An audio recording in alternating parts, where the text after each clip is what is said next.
My name is Leon Morris Williamson. I was born in a small town in Michigan by the name of Tecumseh. We had Admiral Nimitz come out and visit us at Midway about a month before the battle. And he could see that we weren't very well prepared. And so he sent 16 new aircraft from the Navy out by ship, and also about 16 new pilots.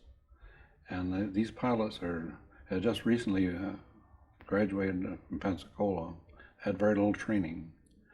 And so we had about 11 SBDs, or about 11 SB2U3s that were available during the attack, and about 16 SBDs, all from one squadron, VMSB 241. And we took off, these new pilots, new people that came in, they didn't even have a chance to get checked out on the SBD or the SB2U3. Some of them, because of the shortage of gas. Tell me about that. How Okay. was that? They had a big gas storage tank over on Sand Island, was the main island, and they had pipes to distribute gas, and they'd wired up this tank so in the event that the Japanese took it, they could explode it. Well, they got a short, and the thing, and the whole thing exploded, and we were down to servicing the planes with gasoline with 50-gallon drums, and they had to pump all the gas out manually. And so, because of the gas shortage, these people couldn't get it checked out on the aircraft, and they had never flown a dive bomber with flaps.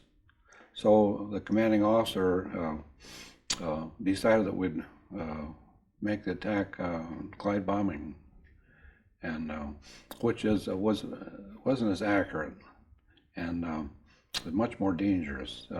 What's the difference between a power dive bomb and gliding? Well, how would you describe that? Somebody didn't know how to fly. Okay, you would dive bombing. You would peel off over the target, and practically look like a straight down deal, but actually is a 70-degree dive.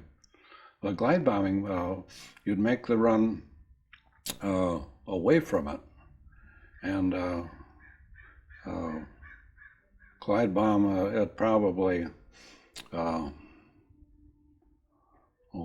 probably a 20-degree dive, and as I say, it was much more dangerous. You had to get down just over the ship at about 1,000 feet, and you'd drop your bomb.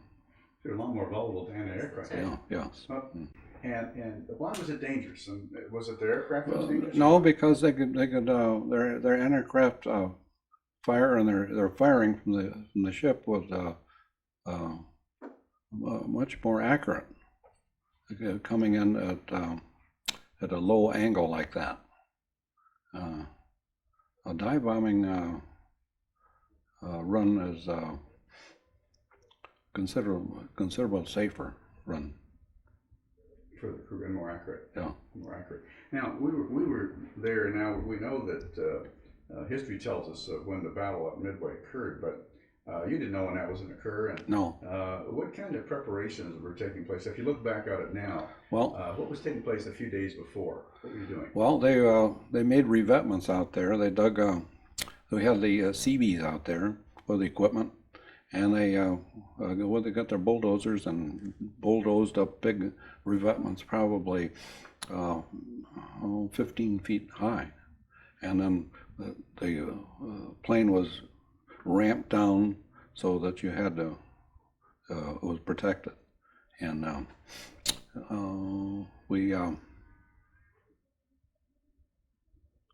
see what else did we do. they had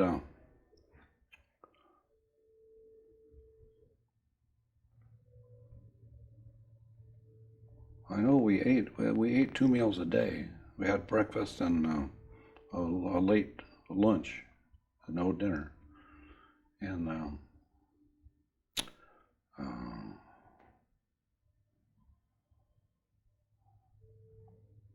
other preparations. Let's see, what else did we do?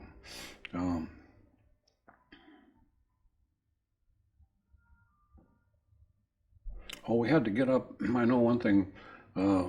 We had to man our planes 1 hour before sunrise and 1 hour after, 1 hour before sunset until after it got dark.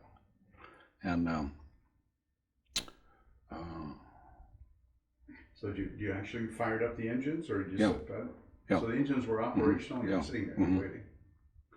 Because if you had And we sat in our cockpit and waited for directions, and we finally they called us I think a day before, a night before, or 2 nights before the attack, I think, and told us what was coming. 5 aircraft carriers and several battleships and troop ships, and so we knew that what was coming there, and we didn't know the Navy was out there. We thought it was just us, and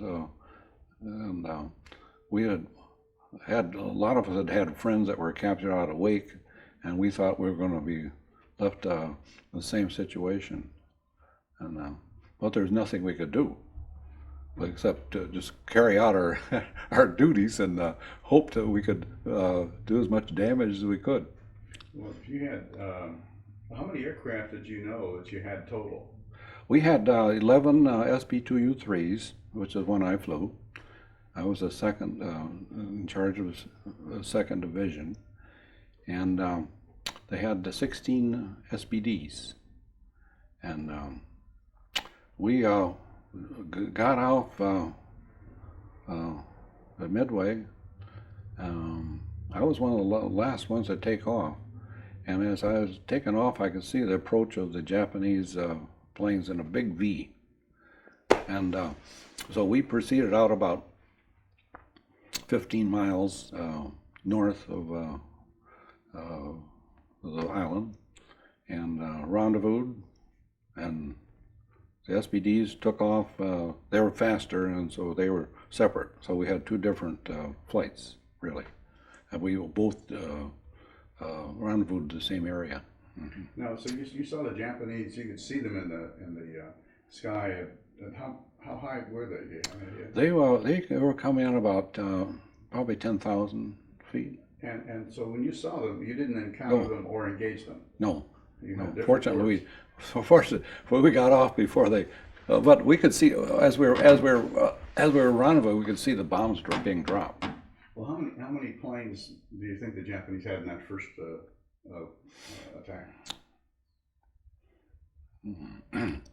Well, it'd be hard to tell. It was a pretty big V. There was a lot of airplanes. I would say probably at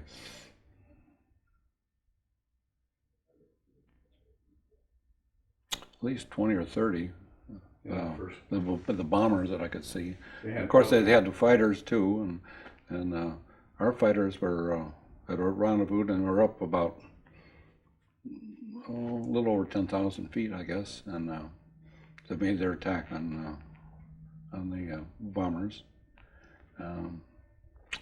You might mention how that works. In other words, your planes were designed to go after those ships Mm-hmm. and not to engage in dogfights. No, The fighter planes were designed yes, to do that. right. So they were designed to engage the bombers. Describe how that worked. Okay, well, they had altitude advantage, and they made their runs on them on the bombers, and then the fighters attacked. They practically all of our fighters were shot down. Just a few that were walking next day. those that survived or hit for the clouds, and then came back. The zeros were much faster in climbing and faster all the way around, diving and everything. Much very superior than the old planes fighters that we had. The Curtis.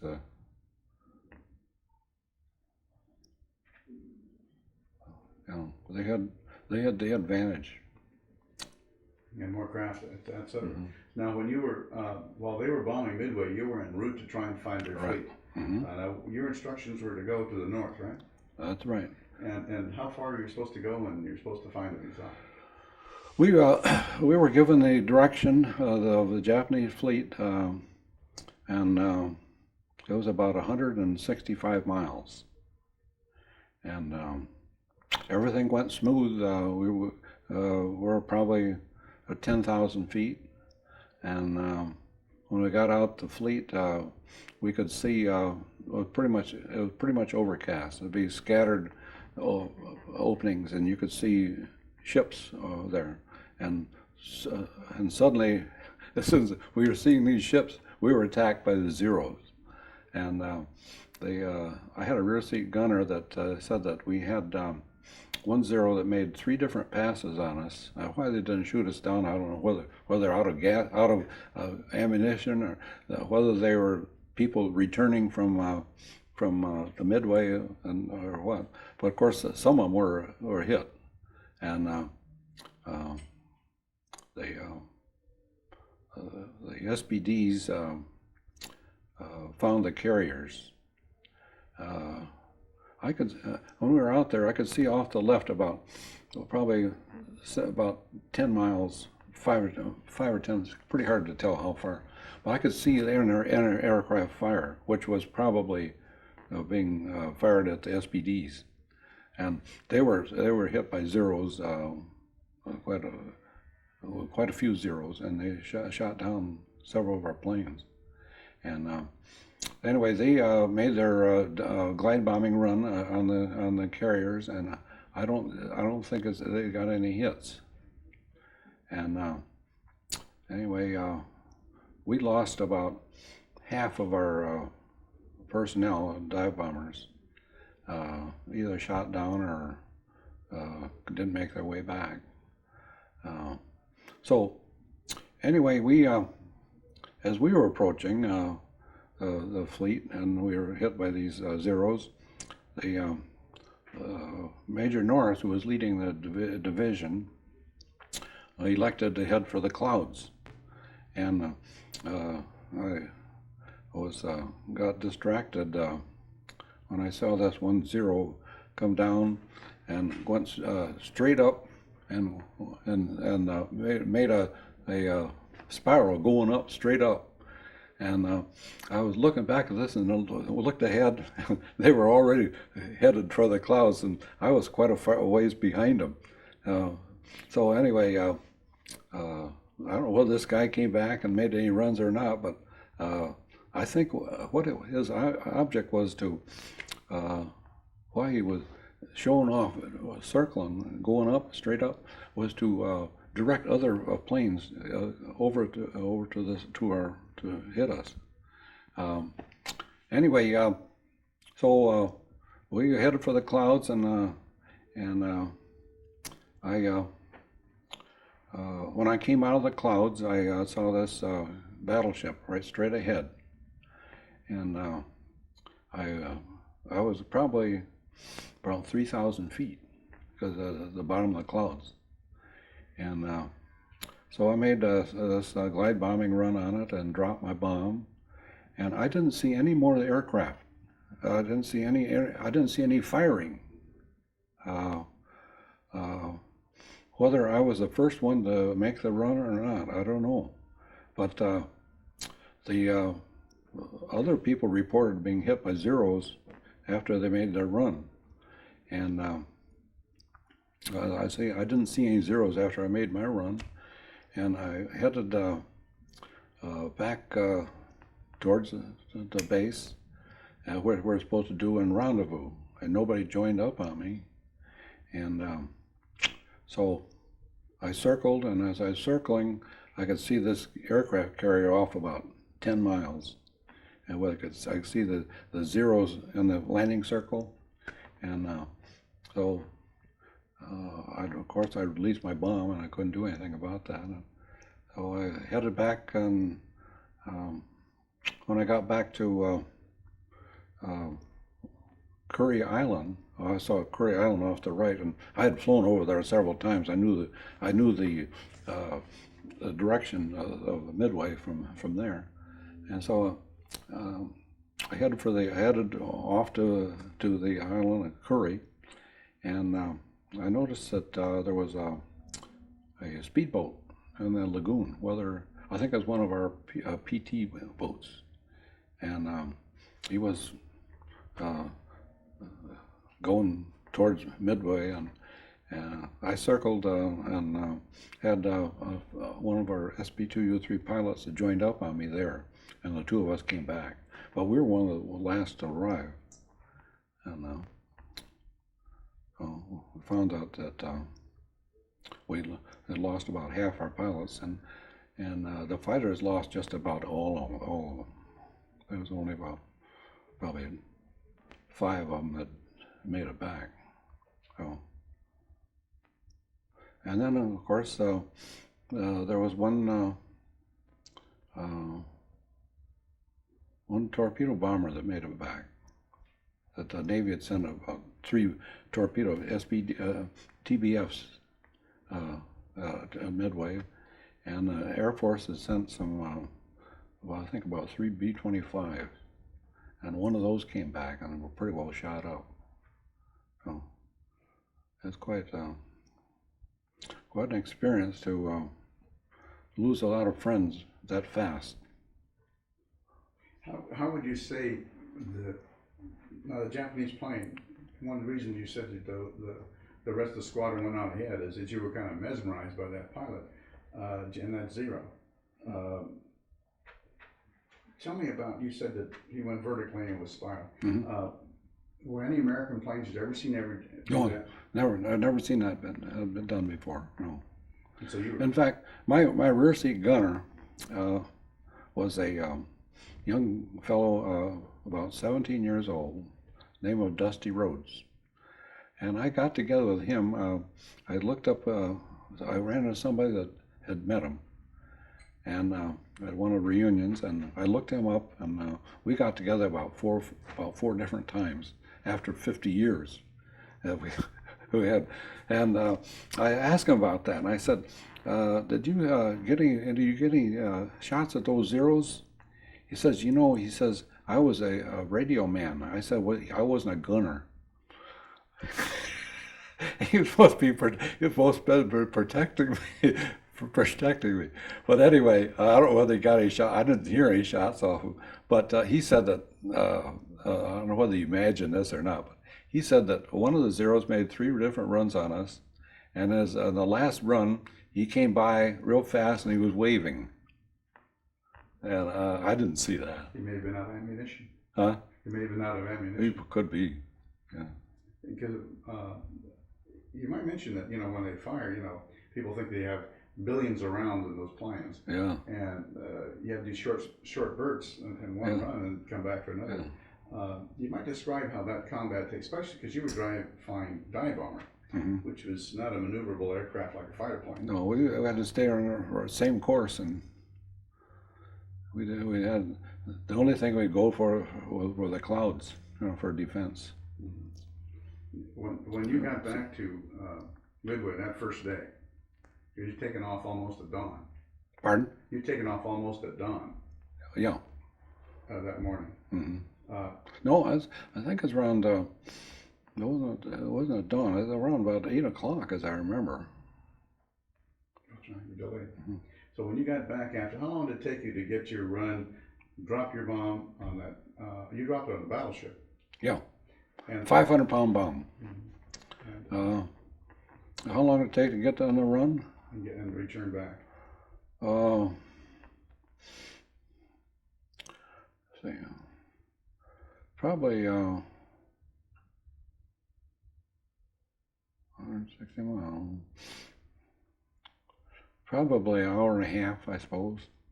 And so before lunchtime, you were back, Yeah. Mm-hmm. and all this had taken place. Mm-hmm. You lost most of the fighter planes and most of the torpedo planes. But you didn't find that out till you landed, and you were one of the last ones. Yeah. What did it look like when you're coming back to Midway? Now everything after Well, the there was Japanese attack. there was still a lot of burning. The gas fire was still burning, and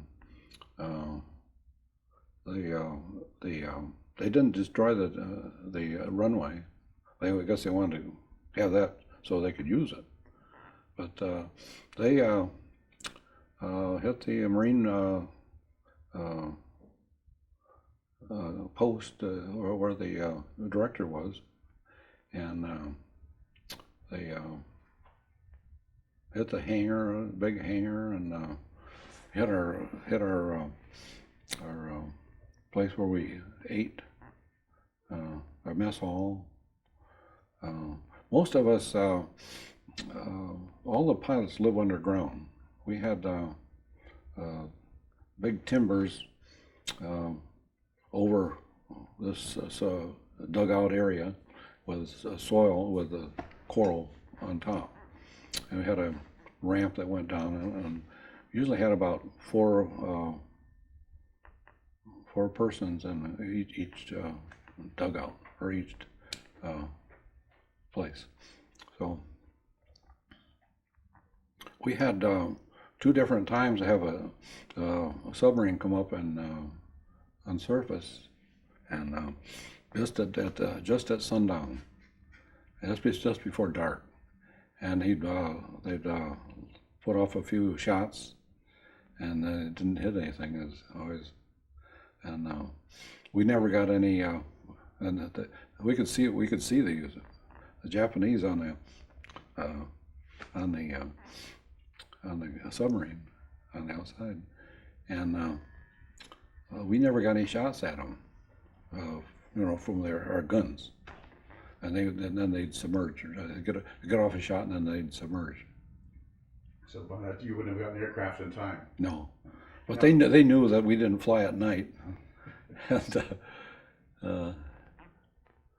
but we did have to fly at night. Our second attack. I don't want to go into that or now or not. Now mention that when you came back, and now you expended your bomb, and just the 2 of you, your radioman gunner, and what was it like to hit a field and realize that there were no one came back? Well, it was pretty. It was quite a shock to learn what had happened, and so few people came back.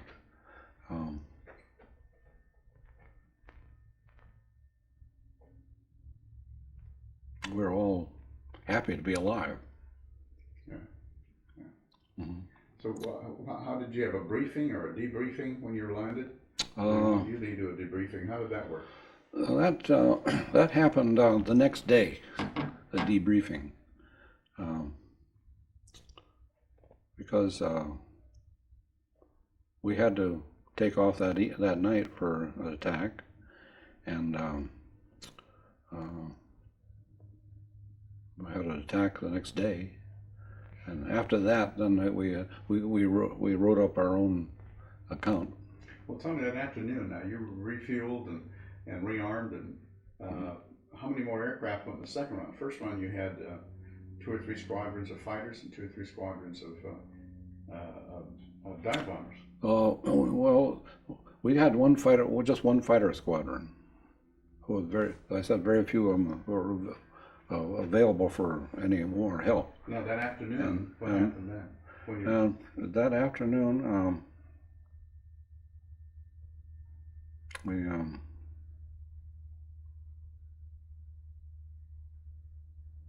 well, I can't remember anything in particular. You went out that evening again? I went out that evening, yeah. What time was that? We took off just before sunset, and we rendezvoused the same place, about 20 miles away, and took off.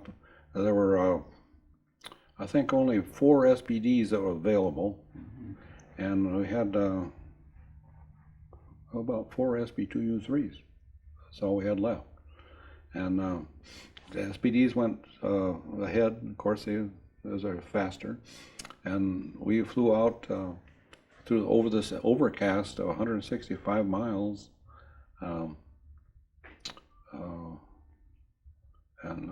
got out there. We're supposed to hit a burning carrier, and there was nothing there. It was pretty much overcast, very dark, no moon, and and we, in fact, we so shook up. We didn't even turn our lights on until we were returning home. We just flew on watching the exhaust of the other planes because we thought might be fighters out there. So you had none of your aircraft lines, so you couldn't see that aircraft except through exhaust. Yeah. So these guys didn't have anything. No. So anyway, after we returned, we didn't drop our bombs because there was nothing to drop on, and coming back, the SBDs found the island right away and landed, but our leader, Major Norris, missed the island about probably 15 miles. And as we were passing that area, I could see this fire off there, which was Midway burning. And we just kept right on the course at this later. And Fleming, we'll talk about later. He was flying number 2, and I was flying number 3, and we had a fourth one. But we just kept on going, and Fleming said, why don't we leave them? And I said, well, why don't we stick with them, because we know where we are, and maybe he'll find it. He just kept on going, and we finally we got in the graveyard spiral, which when you lose, you get vertigo. You're not watching your instruments right, and you just go right on in. And anyway, we got in this spiral, and we all peeled off. And he flew into water and was lost. And I had radio contact with the base. Fortunately, I had a good radio man, and they gave me directions back to the base, and we landed back there. So his was where you anticipated was vertigo. How does vertigo work to a pilot, and what's so bad about it? What? How does vertigo work to a pilot? What's so bad about it? The what? Bad thing of vertigo impacting a pilot.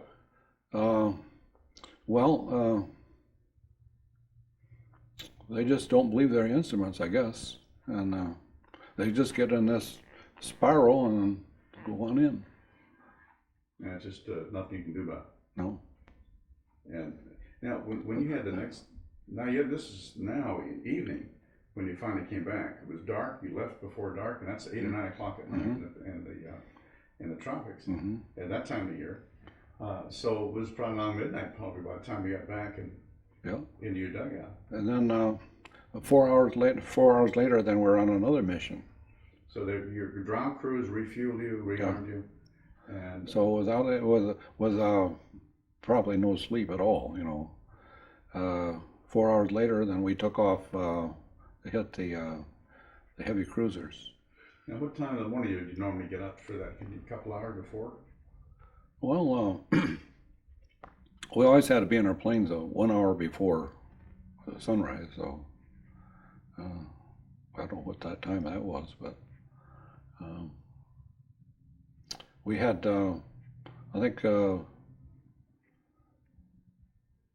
about 4 SBDs, and that were still good, and probably 4 SB2U3s that we got that went out on to hit this. Any fighters left? Hit this. They had 2 different cruisers that are about 120 miles from Midway, and they're still sighted, so you knew they were still there. You sighted, so you knew they were still there. Yeah. Now, and when you had that, how many fighters did went up with you? None. No fighters, None. just the dive bombers and torpedo planes. Or just No, two- no, bro, just torpedo planes. no torpedo. No torpedo, just No, dive bombers. no, just dive bombers, SBDs and SP2U3s. That's it. But I think 4 of each. That's all we had left. And they got the word of this 2 heavy cruisers that were supposed to hit. And as we approached the 2 cruisers, they had leaving an oil streak, probably half a mile or more. We found later that they'd collided. The 2 had collided. They'd heard a submarine, I guess, and they made the wrong turn and collided and did damage to one of them. And that's the one we hit. And as we were approaching, they had a lot of anti-aircraft fire, a lot. And Tell me how, as a pilot, how do you respond to anti-aircraft fire? I mean, what does it do to you? How does it handle? well, we changed altitude. In other words, we wouldn't come in straight. They'd set the thing at that altitude. So we changed the altitude. So we came in probably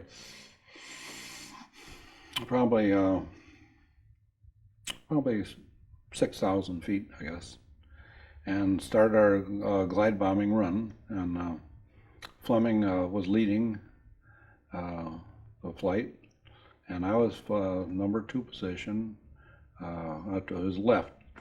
And so we had 500-pound bombs, and as he was making his run, I could see smoke coming from his plane, and he crashed on a rear turret, and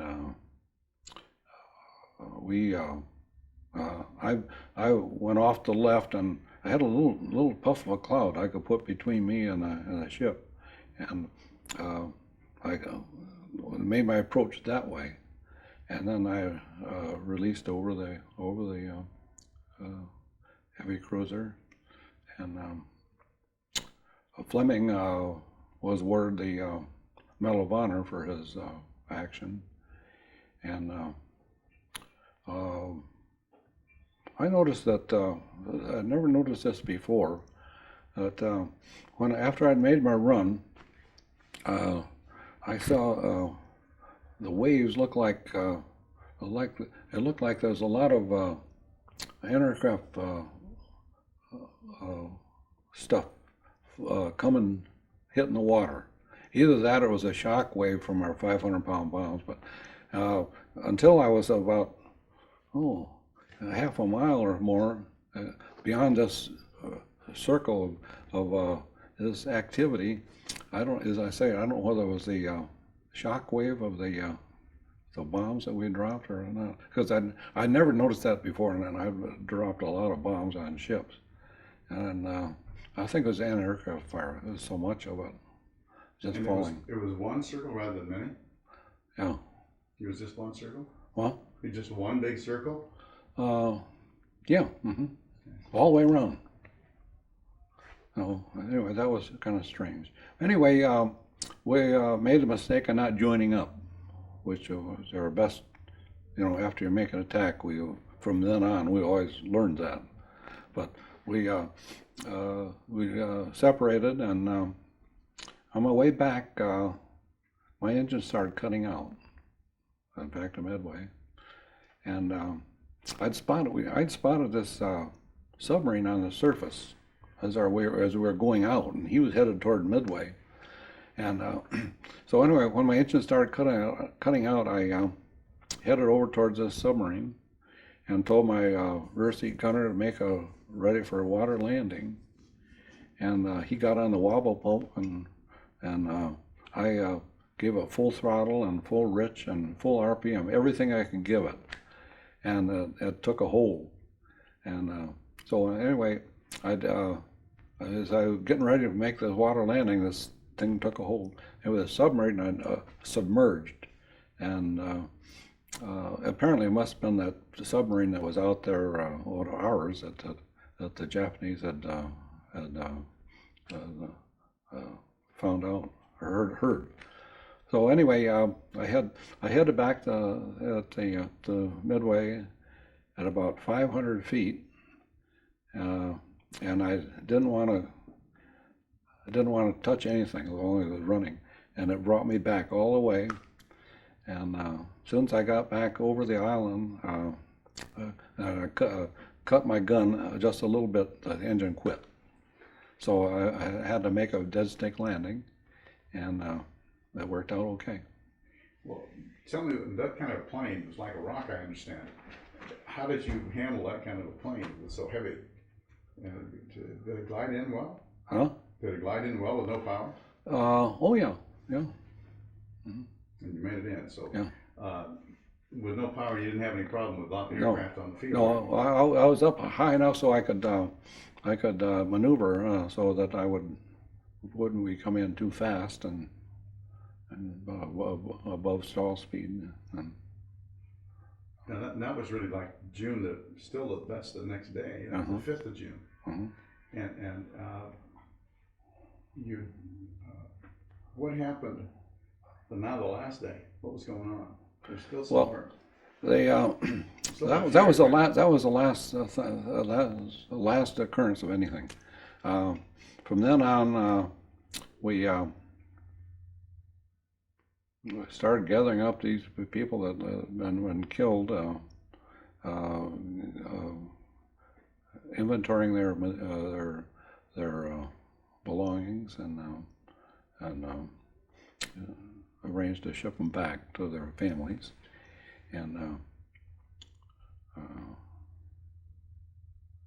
we after that attack, the next day is when we were interviewed and asked to write up our experiences. Mm-hmm. And then we stayed at Midway about a week and a half, I think, and we were flown back to Hawaii. Now, how did you know? No one really knew whether that was a victory or not for a long time. No. What were you told? And what did you guys talk about? What was scuttlebutt? What was the rumor? Well, we learned that about 4 carriers were destroyed, and that the Japanese had decided to go back to Japan. They gave up the occupation.